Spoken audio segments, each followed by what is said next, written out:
বরিশাল শহরে জন্মানোর সুবাদে আমি ছোট থেকেই বরিশালেই থাকতাম। আমার সাথে ছোটবেলায় ঘটে যাওয়া বিশেষ দুটি ঘটনা যা আজকে আপনাদের সাথে শেয়ার করব। সেই বিশেষ দুটি ঘটনা কখনোই ভোলার মতো না। তো যাই হোক, গল্প শুরু করি। 2014 সাল। আমি তখন ক্লাস 1-এ পড়তাম। সেবার গ্রীষ্মের ছুটি দেওয়ায় পরিবারের সবাই মিলে নানা বাড়ি বেড়াতে গিয়েছিলাম। সেখানে যাবার আরো একটা উদ্দেশ্য হলো খালামণির বিয়ে ছিল। উল্লেখ্য, আমার নানা বাড়ি বাকেরগঞ্জ উপজেলা ছিল চরামদ্দি ইউনিয়নে অবস্থিত। তো একদিন আমি আমার খালামণির সাথে এক প্রতিবেশীর বাড়িতে গিয়েছিলাম। সেখানে যেয়ে দেখলাম সেই বাড়ির আন্টি তার বাচ্চাকে খাবার খাওয়াচ্ছে আর দোলনাতে দোলাচ্ছে।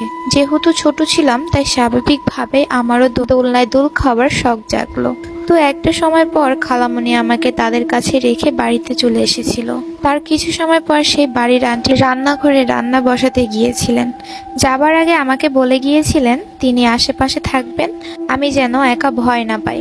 সময় গড়িয়ে দুপুর, সবে জোহরের আজান দিয়েছে। আমি যেখানে খেলছিলাম সেখানের জায়গাটার পাশে ছিল একটা পুকুর। পুকুরের ওপাশে ছিল একটা জঙ্গল। তো হঠাৎ করে আমি শুনতে পাই নুপুর পায়ে কারো এগিয়ে আসার আওয়াজ। প্রথমে ভাবি হয়তো কেউ বা আসছে এই জায়গাটায়, কিন্তু পর মুহূর্তে যখন আওয়াজটা আরো তীব্র হতে থাকে এবং আওয়াজের অনুপাতে আশেপাশে কোনো মানুষের চিহ্ন ছিল না, তখন আমার মনে হচ্ছিল যেন অদৃশ্য কিছু আমার দিকে এগিয়ে আসছে। তারপর যখন শব্দটা আমার খুব কাছে এসে পড়ে তখন আমি ভয়ে ঘামতে শুরু করি এবং ভাবতে থাকি আমার এখানে থাকাটা কি ঠিক হবে। তাই আর কিছু না ভেবেই ঘরের দিকে দৌড় দিই এবং ঘরে ঢুকে আন্টিকে ডাকতে শুরু করি। কিন্তু আন্টির কোনো সাড়া না পাওয়ায় আমি তখন দৌড় দিয়ে নানা বাড়িতে চলে আসি এবং সব ঘটনা খুলে বলি সবাইকে। তখন আমাকে আমার মা এবং নানু দোয়া পড়ে ফু দিয়ে দেন। পরে সেই বাড়ির আন্টিকে ঘটনাটা খুলে বললে তিনি জানান তিনি সেই সময় বাড়িতেই ছিলেন, কিন্তু আমার কোনো ডাক তিনি শুনতে পাননি। এবং তিনি আরো বলেন তাদের বাড়ির পিছনের দিকটা নাকি ভালো না,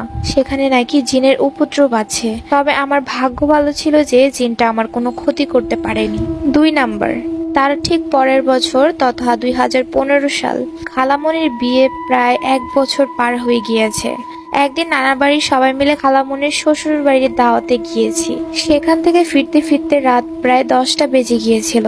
আর গ্রামের রাত 10টা মানেই তো অনেক রাত। গ্রামের মানুষেরা সারাক্ষণ অক্লান্ত পরিশ্রম করে তখন ঘুমে মগ্ন হয়ে থাকে। বলে রাখা ভালো, সেদিন বাহিরে গুড়ি গুড়ি বৃষ্টি ছিল। আমরা গাড়িতে করে বাড়িতে ফিরছিলাম। গাড়ির ভিতরে সবাই গল্প করতে ব্যস্ত ছিল আর আমি ব্যস্ত ছিলাম বৃষ্টি উপভোগ করতে। হুট করে চোখ গেল গাছপালার ফাঁকে দাঁড়িয়ে থাকা ছোট্ট একটি বাচ্চা ছেলের দিকে। সে আমার দিকে তাকিয়ে হাসছিল এবং হাত নাড়িয়ে আমাকে বিদায় দিচ্ছিল। ব্যাপারটা স্বাভাবিক হলেও অত রাতে ওখানে বাচ্চাটার থাকাটা অস্বাভাবিক ছিল। কারণ একে তো গ্রামের রাত, আবার জায়গাটা ছিল দেখতে অনেকটা বাঁশঝাড়ার মতো।